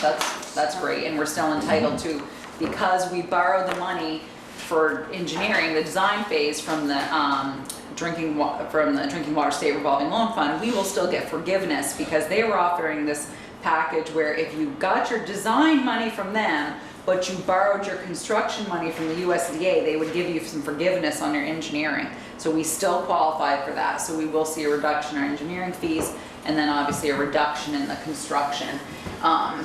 Which is. And I will ask, just so it's on the record, there is no intentions of extending the project to spend all the money we can borrow. Is that correct? Yeah. That's one thing they ask you. Because they want to know, they like you to spend all that money that they allowed you to What we borrow. bonded for, 1.1. Right, Yeah. Yes. and obviously, because, So, do we have to keep a certain percentage back, like, for any changes? oh, sure, it'll be all in the contract, yeah, Contingency absolutely, funds. yep, and we will be on the, 15th, you'll be signing loan documents from Peoples, because we had to get temporary, like basically a Right. construction loan, so you will see those, but yeah, there's obviously a contingency, at least the last time I did a project with Remount, it was like 10% off from every invoice, and, As but- retained. Exactly. So right now, obviously, the engineers didn't have a chance to get through it over the weekend. So that's why I was asking that if you authorize the town administrator and the select board chair to award the bid, it's obviously all per the engineer's recommendation, because they're gonna go through The start everything. date is the May 15th, I see so that. if we wouldn't have time to get them mobilized and everything to start. Yeah. And I think the sooner we get started, the sooner we get done. Yeah. Is there any talk around the 4th of July, There, that section of road? being- supposedly there is a ton of money for dust control in this contract. Yeah. So dust should not be an issue. And there's two ways that this project could go. I mean, I guess, as we talked about them doing the coming in and doing water line first and then stormwater, or they'll do it all as they go. So it's not like they're gonna have to do a section, close it, do a section, close it. But yeah, so he's right, and they'll obviously be very cognizant of that fact. We'll make it so. I mean, we talked at the pre-bid meeting, we talked about that, and businesses and one lane of traffic being open, et cetera, so. And the road is passable at the end of the day. Right, I mean, there always will be one lane of traffic open, but yes, both lanes will be. Because when they did the big dig up North Street, I felt it was a little sketchy on there, closing, going away after night, during the night, just throw a little bit of orange fence around it and walking away. Thought it could have been a little. Yeah, I guess I wouldn't speak to that, I guess, I'm Would not you say sure that, they're Dan? gonna My close. favorite was closing Spring Street on the first day of school. I thought that was just brilliant. I mean, once the project starts, it starts, but I'm not sure, I mean, I'm trying to remember in the specs, I mean, it's this thick, are they, Yeah. what the, They can't, if they. it's just if- trenching it, we're not tearing out a hole. Right, if they can't, there's gotta be 2-lane traffic at night, Yeah. otherwise they've gotta have flaggers there. Yeah, all So- night, so they're gonna do, so I'm sure it's not gonna be perfect, it's gonna be obviously a construction zone, and there's gonna be a change in grade from pavement to that, but we'll have to monitor, it's something, there's a Green Mountain Engineering will have Ben, will be our on-site engineer, and then Jamie will be our project engineer, so we can, we can keep an eye on it. We'll keep an eye on it. All the way around. What's your pleasure? Yeah, I'll let's do make it. a Let's get motion. doing Let's do it. I'm waiting on the motions. I'll make a motion for the town administrator and the select board chair to award a bid for the waterline stormwater project per the engineer's recommendation. Second. Any further discussion? Hearing none, all those in favor signify by saying aye. Opposed, nay. Motion carried. Tasha, did you have a question? I'm sorry, I heard you say Well, something. I have two now. Okay, that's I fine. thought we already moved. Or is this? Peter just read the motion, read it out loud when he was reading the next item. You're moving the water line project? Yeah, Waterline, Move him to have him waterline sign it. stormwater project. Yep. Oh, because Author- I had you written down that Peter moved to have Hutchins. That was That's the the bid, that was the paving, that's the paving. previous Number one. 3. Yep, it was Peter and Ted did the number paving 3, project. and then Michelle and Ted did number 4. Oh, I missed one. Okay, I missed one. There you go. you didn't miss anything, it was you have 2 motions, and you got them both, you just don't have the right number. Michelle moved that one, and who Right. seconded that? Ted. And then my second question is, do you want me to put in how much the Hutchins bid was for? $67 $67.75 a ton for paving. for paving. That was for the hard Yes. gravel. For the hard scrabble. That was number 3. I can fix it later, too. We've totally, Well, I had in your totally thrown her. no, I guess the Stormwater Project, you had said bonded was 1.1 million, Right. but it came under. Yep, correct. But did you want me to put the amount for that in there? You can, sure, months and. $685,591. And we put an asterisk there calling them the apparent low bidder because obviously the engineer hasn't had a chance to go through all the bids yet. Munson Earth Moving. That's the title, right? Munson. Munson. Actually, the engineer hasn't made their recommendation yet, Right. but they're the apparent low bidder, and that's why. We're gonna authorize you two to sign Yeah. once the engineer's recommendation. Yep. Right. Ready to move on? Motion to waive the bid process and approve purchase orders for equipment repairs and gravel. Explanation, please. All right, so one of them is for Clark's, and the PO is for about $6,000. It's Kale's truck. It says truck number 4, contracted equipment repairs. He's been smelling diesel fuel all winter, and they just tried to get through, and they think it's a bad gasket or a broken manifold. The reason that you go to Clark's is because that's where we got the truck, and so we want to do maintenance there. But because this is over our amount to approve, then the select board would have to waive as part of your purchasing policy. You just waive the bid process and you sole source the work. The same thing as for the other one, which is Heffernan and Brothers Aggregate. It's for $5,000. It's for 6-inch stone and some ground blacktop, and they're the only ones other than Pike that sell this product. And obviously Pike is more expensive and it's a longer haul, so they're the only ones who sell this locally. So this isn't technically a sole source, you looked at 2 places. Right. Yeah. Yes. No, you're right. Yep. I just got the information Acker from doesn't Peter. do this? Not the Yeah, 6-inch yeah. stone, and he doesn't ground blacktop either. So that's how we. Well, I know, but that's how we came up with it, and so yes, you're right, Pete. I didn't think of it that way because I got the information after it. Those are my explanations, unless you want more No, information. so moved. I'll second. Any further discussion? Hearing none, all those in favor signify by saying aye. Aye. Aye. Opposed, nay. Motion carries. Motion to approve fireworks display permit signed by the fire chief and police chief and town clerk for the 4th of July, I'm assuming. So moved. And I'm assuming it will be signed because probably we have not. Right. Yeah. Well, I haven't yet. I only have one signature at the time. So moved. I'll second. Any further discussion?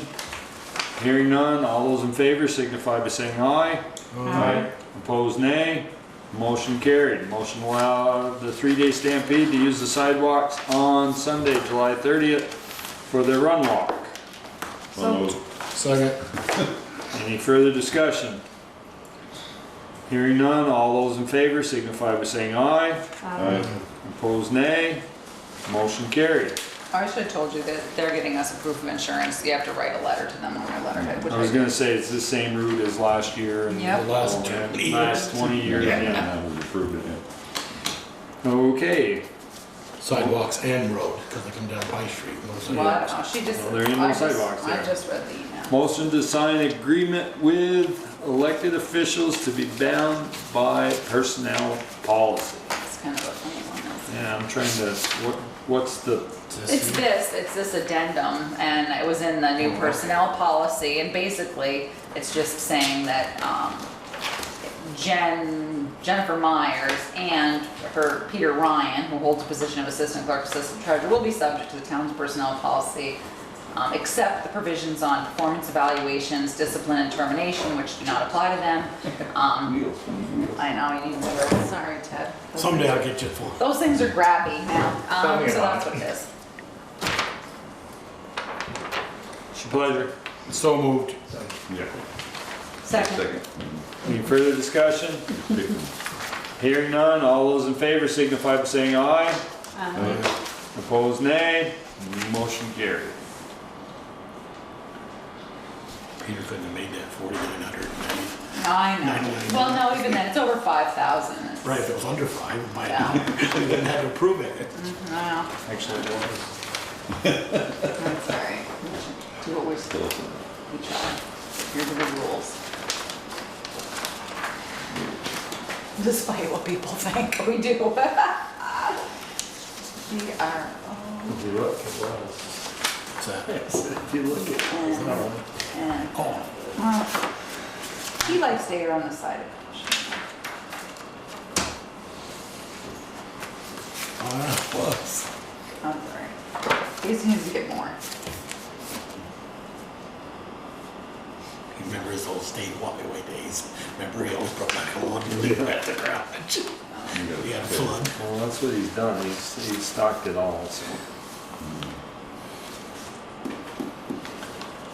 We just. Yeah, we're just waiting, sorry. Ted's- All right, motion to approve minutes of April 17th, 2017. I just have two changes. On the last one, Tasha 22. You got 1,500, you got the one on the one line and the 500 on the second line. And then a space between the 6 and the AM. I can put this to you.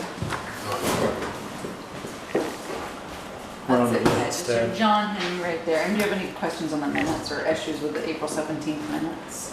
You can tell Tasha if you do. I do not. Did you get a motion? No, I did So not. moved. Second. Any further discussion? All those in favor signify by saying aye. Opposed, nay. Motion carried.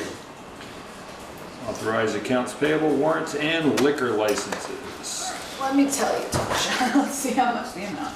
30,000 something. All right. What was, yeah, 33,000. Are you all set? Sure. Okay. $33,958.06. Thank you. I was gonna say it's a small amount, that's possible.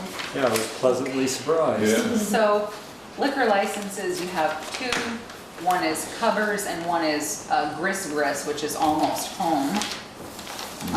And then the other two are special event permits for Pocock Rocks. One is Groenfell Meadery. I'll give you the spelling of that one, it's a little funky. Groenfell Meadery, and they're saying in their enclosed area, 3 p.m. to 8 p.m., which was what you said before. 2-ounce samples, 16-ounce full pours. Limited samples, limited full pours. And Stone Corral Brewery, same thing, 3 p.m. to 8 p.m. And Those are motions not signed, right? yeah, these are the ones that are signed. These, yeah, you'll check them off later, but those are special event permits for Pocock. Teresa Gronfeld, when I was reading it, doesn't it say something about sealed containers or something or other that? It says pay cash or PayPal for closed containers. Right, which means then you can And take or them off, full right? pours, right, As long as they're closed. Yeah. Okay. Liquor control. and then Stone Corral is, they're just purchasing directly 16-ounce cans. And they ask if there be any limits, and it says no limits unless vendor refuses sale due to intoxication, but they can't drink it, you know, if they buy it closed, they can't, They can't open it and walk down the road right, with it. exactly, so. Do they have a closed area? don't have to It have- says locations, it just said Town of Bristol Main Street Block, which is what they both said. They don't have to have a closed-in area if they aren't allowing them to drink it. Yeah, Well, it's not that they're not allowing them to drink it, they're selling it closed, so which Yeah. Yes. means that, They don't have an area for Right, them for to them to drink. drink it, yeah. I Which guess I'll does- make a motion to approve the two special permits, one for Stone Corral, what is it? Stone Corral Stone Brewery. Corral Brewing and the Meadery. Yeah, Groenfell. Groenfell Meadery. Yeah, Tasha, it's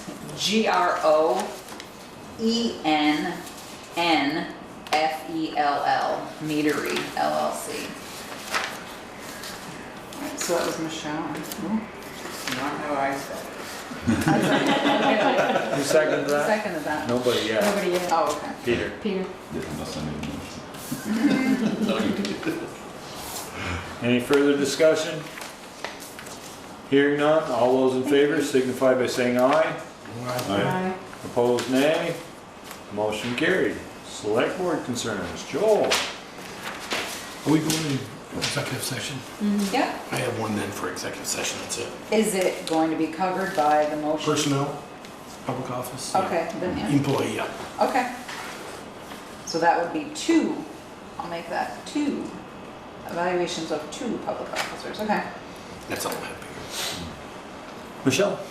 Are you gonna go over the capital buildings fund stuff, Therese, when you, I I just wanna understand Right. what, Yep, we can, let's talk about it right now. I didn't know, I wasn't sure, I just put it in here. What is it you would like to know, ma'am? I'm just trying to figure out the funds from the sale of 32 North. Yep, That's gonna go back into capital paving, right? well, yeah, that's my recommendation, is that we put in, that we take this, that we take the sale of 32 North and, we deposit it into capital building, and then, but we take the 27,220 and repay capital paving. That way, any fire expenses that we need to repay are only in capital building, which I've laid out for you. And I'm guesstimating on the legal fees, of course, I won't know until, it's all over. And that's why I also gave you this, was the cost outside the scope of the fire facility bond, so everybody would understand and what was what, and then also the capital paving, so you could see where we've repaid it, because Peter's gonna need that money. Well, we were hoping we'd need that money with our capital, if we got the paving grant from the state for Moncton Road, but we were denied, which we anticipated, because usually you don't get it like every third year or something. But that's, as long as the select board is okay with that, that was what I thought you should do with it, is pay back the one capital fund. And I gave a copy of this to the So, assistant treasurer as well. so 95 minus the 27.2 is going to go, Is it gonna going to go? go to the capital. Yep, just like it is your capital building fund. Yep, it's in capital building fund. Yep, so we'll deposit the balance minus any legal fees. And then that way you know where everything is, and it's, obviously I've outlined it for you, and it matches the other spreadsheet, which is cost outside the scope, which will go to the, obviously, the new town administrator, and I did give it to the treasurer's office as well, so that everybody knows what's happening. And the good thing I thought about here is at the bottom of the costs outside the scope of the fire facility bond, we talk about, the 102,000 and how talked about paying down debt. You may be in a really good position at that time to actually pay off, we talked about higher interest loans, but may be able to take care of a couple things outstanding, like maybe pay off Holly Hall, which is outstanding. It might be just I'm not sure how many more payments are left on the fire truck, but it'll give you an opportunity to look at what's outstanding for debt besides water sewer, which you wouldn't be able to pay back with this money. You'd have to pay back other loans, but you might be able to clear up a couple of things because of the low balances, especially if there's only 40 left on Holly Hall, certainly, and then, so that's a good And thing. we That's have a some good- on Howden. some on Howden, yeah, which is not much left either there too. So you actually may be able to clear up all of 2 loans and even a portion of another, which would be nice.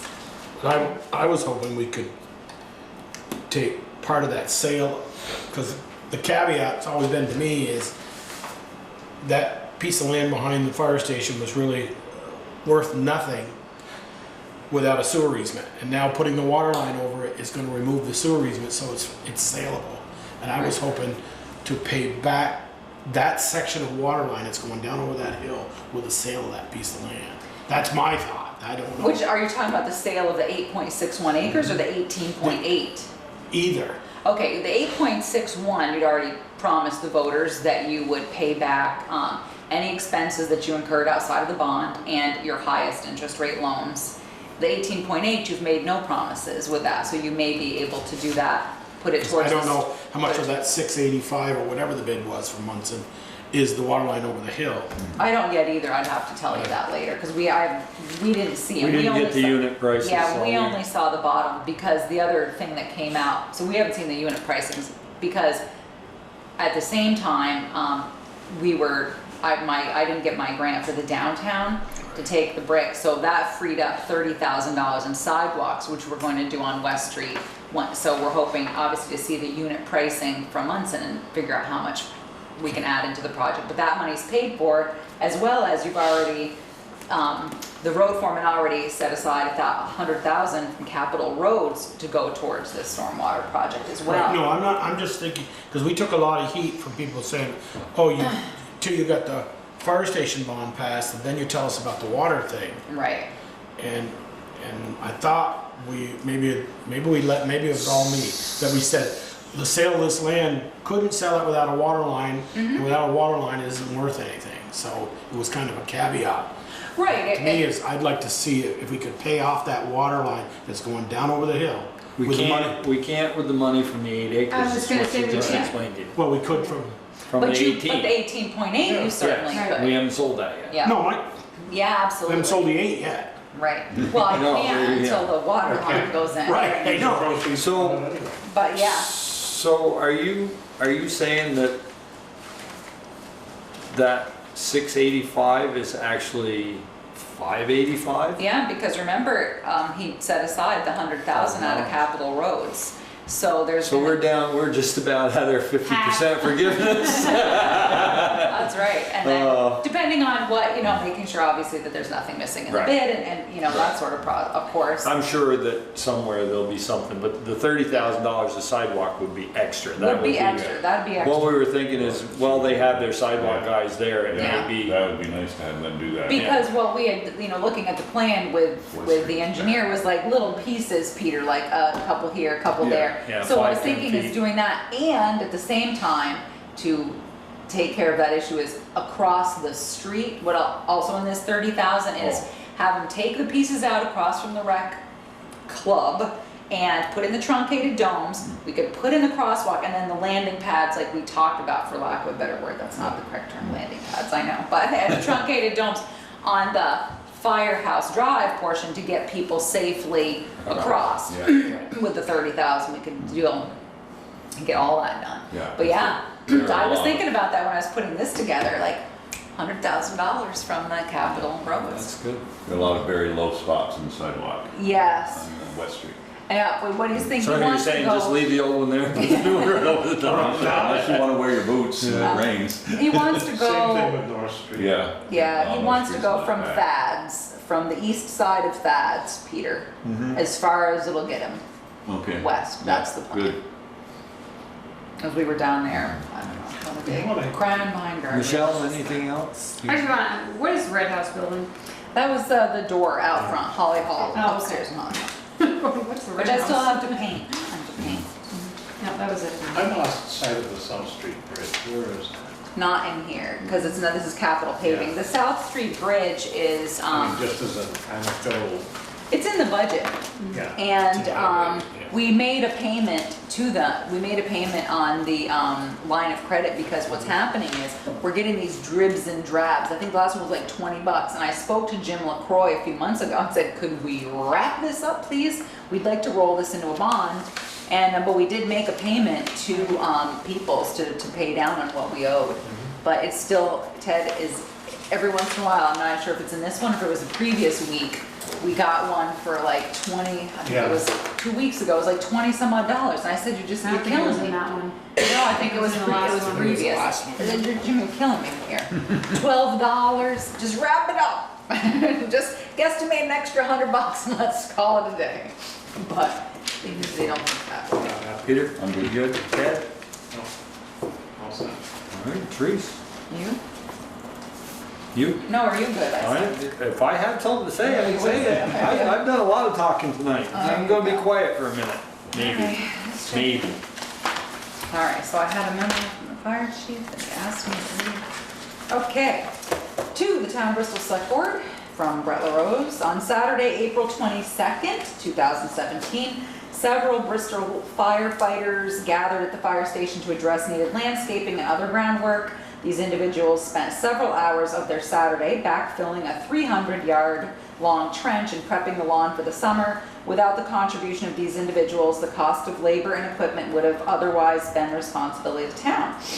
The fire chief would like to publicly thank Assistant Fire Chief Kevin LaRose for organizing the workday, Road Foreman Peter Bouvier for making the required material available, delivering and spreading with a town truck, Peter Heffernan of Heffernan Aggregate Brothers for donating and operating a skid steer, Joel Bouvier for donating and operating his tractor and power broom, and the following department personnel for their labor: Peter Coffey, Mark Bouvier, Amos Martin, Brian W. Wendell, Brian C. Wendell, Carl Guile, Alex Bishop, James Goodyear, Kieran Hoff, Chris Burley, and Jim Whitcomb. So I was over there today, so thank you very much. I saw that, I was wondering about it looks like you guys seeded that piece into the stormwater pond and stuff, and it looked good. And I was looking at the trees to see if we had any Any buds? lingering issues or. We put Yeah. plenty of water on it Saturday. Oh, that's good. Did you guys have pump class there? Yeah, and Saturday afternoon we worked out the hydrant. It's kind of nice to have a hydrant right at the station. Yeah, Yeah. well, that's a perfect place to do it. It is nice. The other thing was a little update on the human-powered parade. I have been exchanging emails with Melanie Kessler, and she's just reminding her that she's going to have a performer on the skate park. So reminding her that we would need that performer's proof of insurance. So she has finally Why do we need it? on the skate park Why because do we need it? because we don't own any of it. we own the skate Skate park park itself, itself. not the land under it. But We the own rec. skate We own the skating rink, But- not And the- the park. We own the We park. don't own the park. No, you own the The pieces, The pieces. the half The pipe and actual all that equipment. stuff. You Oh, own that okay. stuff. So my concern was if that performer fell and broke his arm, or he lost his skateboard and it winged a kid, at least list us as additional insured, just to be safe. So they did outline, if you want to see, this is the parade route, and we do have, I've spoken to the chief, so we're going to have a police officer at the beginning and end. The chief is donating his time. He's going to come out that day during the parade to make sure that the duty officer has coverage. So they're going to start, you can pass this around, but they're going to go across the sidewalk, so they're going to avoid West Street, which was what we were hoping for. So she's getting her ducks in a row. I did have an email exchange with Troy Parody. And does she still have to get insurance for it, right? she actually, the Middlebury Underground is going to be providing cover their insurance for the rec club and for that event, so. What is the Middlebury? I have no idea. I don't know. It was on our little flyer here and I didn't ask. I figured they were in Middlebury. I have enough problems what happens in Bristol, Ted. So they were, I'm just wondering if that's a real. it is, no, they do events in Middlebury. So, and they obviously, yeah, they're on her little flyer. The reason you've never seen them, they're all underground. That's right.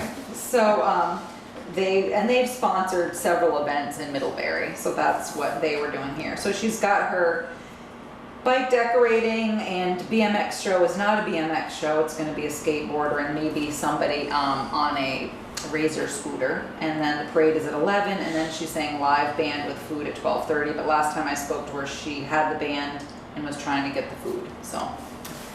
And it's gonna end at the rec park. Start at the club and end at the club. They're going over Mount A's property too, I see. Yeah, and they were, she did say that they were hoping to stop along the way and do a dance party and a flash mob chalking, and I told her not in the town road, that during the parade, the bike, they have to obey every traffic sign and every traffic law. If she wants to do her dance party or flash mob chalk Has to be party, in the parking lot. she's gotta do it on Yeah. somebody's property and she has to get Guess it permission won't be from on the them. sidewalk there. So, and I also reminded her to remind people that during the hours she has them going down Pine Street, that the landfill, that the R&L will be open, and so she needs to be very cognizant of traffic on Pine Street. So, where's that? Installation of gas monitoring wells at the landfill. The road foreman and I met with Buzz Cerwillo of A&R, and we got permission. We had 2 landfill gas monitoring wells that needed to be reinstalled as part of our closure agreement. And so we met with Buzz because neither Peter nor I were going to decide where they went. He picked out the spots, and the road crew, we budgeted money to do it, and the road crew is going to be installing them. They're just 1.5 inch double walled pipe that we're basically going to hammer down in. They're 8 to 10 feet long, and you have to drill holes on them. So I gave all the specs to the road foreman, and they're going to get that done. And once we have those done, and let Buzz know, then we will have met all of our closure requirements, and the landfill will be good. He said we should at some point, get it mowed periodically and So we'll just keep an eye on that, but I'm gonna get the opinion of the engineer before we put anybody on it Did tomorrow. Have you seen the east-north slope there? Yes, I've walked it So- twice now, yeah. Is that all washing out right there? Well, we had some rills, was the word that they used, and then Casella came back last year, but he's been through the whole thing and seems to be happy with it. 'Cause I peeked over the hill the other night there, looking down, and it looked Yeah. like it's washing, or it doesn't look green, it looks It dirt. doesn't, you're right, it doesn't in some places, because Yeah, I think that it looks last white. year there was some, pretty big winter kill, and then they came back, and what they're thinking is by mowing it, that hopefully that'll help seed it, and, you know, if worst comes to worst, and we can see it in the spring next year, and we could always have the road crew do some hydro seeding if we needed, but they seem to think it would reseed, and so. Okay, Trace, can I ask a question on this map? Of course. Did she do the map? Yes, she did. Okay, she's not on sidewalks the whole way. 'cause No, nobody- she's not, okay. no, No, she's, no. Because I thought you said she was on, No, gonna be only- on high. I'm sorry, she's crossing only this sidewalk to get her from Mount Abe to Liberty Street, and then they will be on the road and a police officer in front and Okay. behind the grade. It's just here that they're on the sidewalk, Okay, so then when she gets back, she's going back to Liberty Street and then crossing back into on the. that sidewalk again, yep. Because we explained to her that she just basically needed to stay off West Street, because that was a whole other issue with the state. So, once we get the other of the gas monitoring wells in, I asked Peter to let me know when we're gonna do it, I'll take some pictures, and I'm gonna GPS all 5 of the gas monitoring wells, get them to Green Mountain Engineering so they can update the final closure map, so. Feeling good about the landfill. Not leaving anything there. So the downtown, as I said, the board was not awarded, so we have 30,000 for sidewalks. I did sign a location release for these people for this outfit to come talk to Reggie Dearborn and Gerald Heffernan at Howden Hall, and then to go to the cemetery in Briggs Hill. Apparently it's for their program tentatively titled Kindred Spirits. Apparently there may or may not be a house that's haunted on Briggs Hill, and Gerald and Reg were going to be there at Howden Hall the whole time, and so basically this is just us saying that they can release the footage that they take there, and I said it was no problem, but I wanted a proof of their insurance so that if someone twisted their ankle, we're all good. We're So- got eaten by a ghost. That's right. So we're all good there, and I had to sign it because of the time frame which they were coming. They actually may have already been here for now, I'm not sure. So you may have wondered what's going on Main Street, all right? So Nancy and Greg Orvis are having the facade of their building removed. That's why all the big scaffolding is up there. I met with the gentleman, Pierre, who's doing the work, his last name escapes me, and I've met with him, and I also met with he and the road foreman, and then spoke to Nancy Orvis today, and we feel that the project people were concerned, feeling we should maybe close the sidewalk, but the scaffolding is designed for you to walk under it. There will be plywood that's gonna go along the side. You see it sometimes on Church Street when they have projects. The scaffolding is attached in 2 ways to the building. It's anchored around these kind of flowers, for lack of a better word, that come out of the side. And then at the top, he drilled holes into the building with this heavy gauge wire, and then there's a big, 2x something on the other side, so that it protects the staging, because as they remove the facade, some of it could come down in larger chunks than he anticipates. But at this point, that hasn't been an issue. But he's also providing the Orvises and us, obviously, a proof of insurance and listing us as additional insured. And He's taking the brick out? He's taking That's what's gonna be my question. He's taking that facade off. That's like a yellowish color. It's actually a couple. It's a parging. I'm just telling you what he said. There's a couple coats of. Yeah. And what he's planning on doing is when he said now they've gotten behind it, they found other issues. What his plan is to get everything off the building, and then you install like an insulation board, and then you skim coat over the top of it. Just like they did at Bristol Works. Yeah, and that's the plan for it. They have been trying to get this work done for about 3 years. The scaffolding will remain as long as it needs to, which means it may be there during POCOC. So the parging and the brick is coming off then? That's my understanding. Yeah, because the project was put on because the brick was really terrible. Yeah. So he did say that as they've had a couple coatings of that on, and so, but it's been coming off. So is it gonna look well. just the way it does when it goes back? I don't know. I mean, he's already been through design review, Okay, that was my next question. Where you were going with that? Yeah, so they've been through that process. Peter Bouvier also noted to the gentleman that the light is out, it covers, no fault of theirs. It's just we're waiting for parts. So Greg and Nancy did put lighting in there as Peter asked, so that if people go through at night, it's Lighting lit. within the Yep. scaffolding. In the tunnel. Oh, yeah, it's like. Bristol has a tunnel now. It's stars is what Street Nancy, tunnel. yeah, Yeah, Nancy- the other day. Nancy What told is me this? today, she said they were stars and we talked about it. So that's what's going on Main Street. The fountain, a big thank you to the road foreman and the road crew who did it, but they pressure washed it, which was great. The thing was filthy, so it's all done. So I need to put an ad out on Front Porch Forum because I don't have anyone to take care of it. So obviously now that it's been cleaned, it needs to be painted, and then it's going to need to be maintained, which is a weekly job of either draining, adding water, fishing stuff out of it, and putting, little chlorine tablets in it. So if it's all right with you, I'm going to put that on Front Porch Forum to see if we can get someone, either volunteer or at minimum wage. Maybe we could get someone to take care of it in high school. Someone, Paul Davis, I approached him, he didn't want to touch it. And I said, well, that's fine, but can you tell your guys to stop mowing towards it, keep mowing further out? And he said, no problem. And he said, well, does anyone really monitor that? And I said, Sharon, companion. He said, well, maybe she clean it for you. I said, oh, I'll email her. So you'll see that on Front Porch Forum. If you have someone in mind, let me know. Visit Todd Baldwin's. Peeker, myself, and the road foreman made it to Todd Baldwin's, and I did send him a letter. And it's working. They are digging a hole, for lack of a better word, and they have a fence up on. They're going to be installing a fence along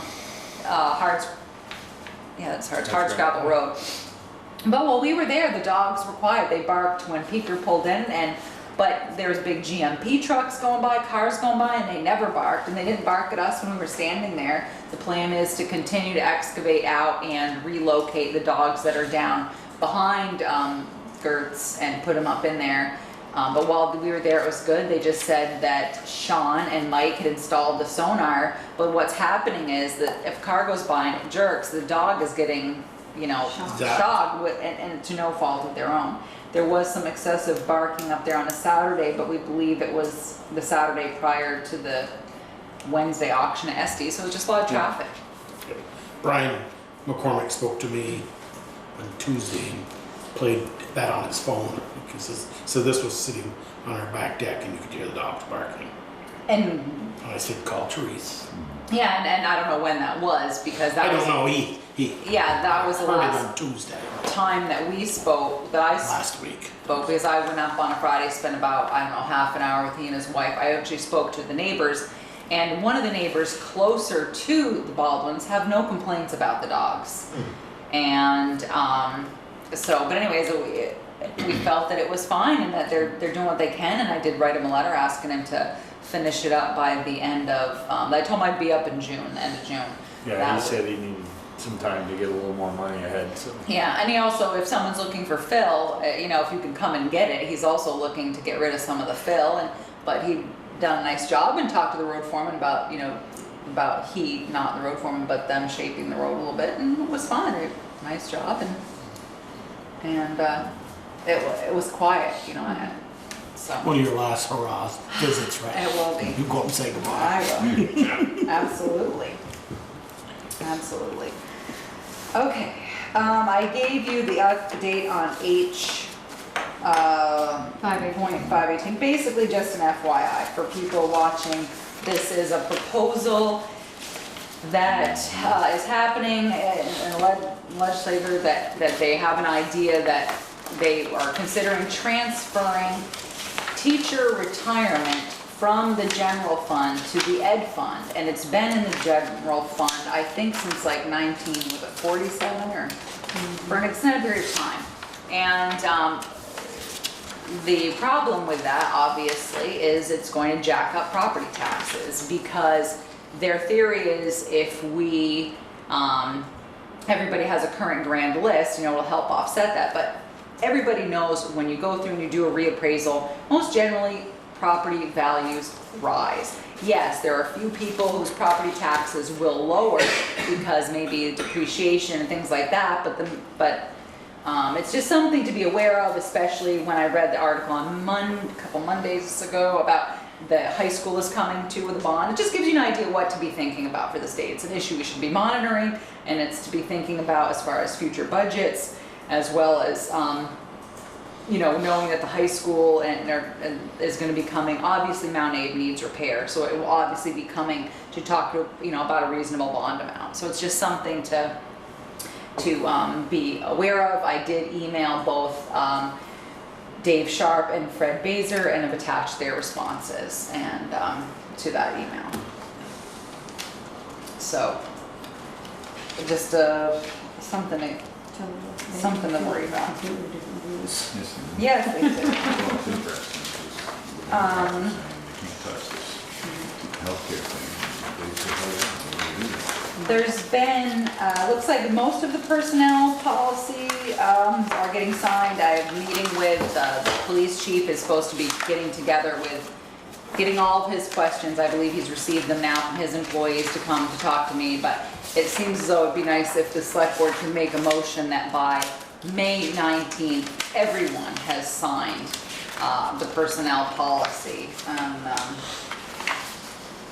If not, there's going to have to be some repercussions. I have reached out to anyone who hasn't signed it yet to try to work with them, and I do a meeting this Friday with somebody to talk to me about what their issues are and see if we can, what we can do to work that out, make sure everything's fine. But I think it'd be nice if the select board kind of just set a date so this isn't lingering. Didn't the police chief get this ahead of time, so he had an opportunity for input? Yes, the police chief received it, as did, and Sergeant Crowe did a terrific job going through and vetting it and bringing his concerns forward, but there's a couple other concerns that have come up since. I do think that anytime you have a document of this size, I think after rereading it, sometimes you think something is there, right? I may have read it thinking something we changed is there. I think there may be a couple tweaks that we need to take care of. However, I did explain to the police chief that there was no way I was meeting with personnel when everybody had a chance to read it. I said, you can get your questions from your people, you read it, you vet it, and then you come to me, but not until all that has happened, because that's what I was saying, the expression day late and a dollar short, but I'm still willing to do that in case there's some things that do need to be corrected. If it's just things that they're not happy about, that's a whole other issue, but if it's things that legitimately need to be corrected, then we should take care of that. We're just asking them to sign it saying you've received it and read it. Yeah, right. And we weren't saying whether you accept it or not, it doesn't matter. We're saying you've gotten it and you've read it. And I will say, I believe at this point, all of the police department has signed it. What's the issue? Well, I'm not sure it's the police department. So but I just want to make sure the blanket that everybody signed it, and it's just going to be easier if we can just say the select board has said that by May 19th, everybody signs. It's your pleasure. So move. Second. Any further discussion? I don't know that we could You want to get that for us? force them Thank to you. sign it. Well, I think they can. I mean, they could say that they have. I mean, it says that they've acknowledged, they've read it, that they've, I think we can. I mean, I Yeah, why think. can't we? Yeah. We're not asking them to agree to it. Yeah. I think make a more, to accept that they've read it. Well, it's And whatever. I understand think that's it. what it Do says. they That's what it recommend, says. do they approve of it? No, it We just- didn't ask you that. We just said, did you read it and you understand it? Oh, it's right here on the back. Okay, it says, I, Therese Kirby, acknowledge that I received a copy of the town's personnel policy on this date. It's my responsibility to familiarize myself with contents. I understand it is my responsibility to ask questions if there's anything in the policy that I do not understand. I understand that the language used in this personnel policy is not intended to create, nor should it be construed to create, a contract of employment between myself and the town. I acknowledge that this policy replaces any and all prior versions, and the town reserves the right to add, amend, or discontinue any of the provisions of this policy for any reason or none at all, in whole or in part, at any time with a notice. I acknowledge that it's my responsibility to comply with all the provisions of the town's personnel policy. So that's what they're signing, so. Boy, I can't believe I signed that. So that's all, so it's just a tool. Yeah. What date did you put on? May 19th is what I'd like, but they haven't voted yet. I haven't voted, but there's a motion, and there's been some discussion. Any further discussion? Aye. All those in favor signify by saying aye. Aye. Opposed, nay. Motion carried. Via the installation of the new generator, I'd like to get permission for Eric Foran to sell the 400 amp manual transfer switch. Bye, Jim. Good night, Bye, Jim. Eric- Jimmy, I want to see you a minute. Hold on. Eric Foran, permission to sell the 400 amp manual transfer switch and the money to go in the capital building fund. Sure. So moved. Because we can't sell town property without permission, Yeah. where they have no right. Yeah. Is there any use for it? Who seconded it? I think it's Peter and Michelle. Yeah, you Split choose. it. Your choice. I was just, We won't fight over it. that's why I was asking for her benefit. Yeah. Any further discussion? Hearing none, all those in favor signify by saying aye. Aye. Opposed, nay. Motion carried. Just an FYI, Scenic Valley and R&R were the bidders. They were the ones who were already mowing. Scenic Valley was mowing the fire station already, and so he kept it. And R&R was still the low bidder on the septic. It's $15 more than it was last time, but they're still a low bidder. So that's where the bids ended up. And that's it. It looks like you have obviously executive session and the evaluation of 2 public officers or employees now. For that motion? Make a motion to enter executive session to discuss the employment of a new town administrator and evaluation of 2 public officers or employees per 1 VSA, section 313, subsection A, subsection 3. At some point. Can I get a second? Somebody second that. Oh, yeah, second, yeah. All those in favor signify by saying aye. Aye. Opposed, nay. Motion carried.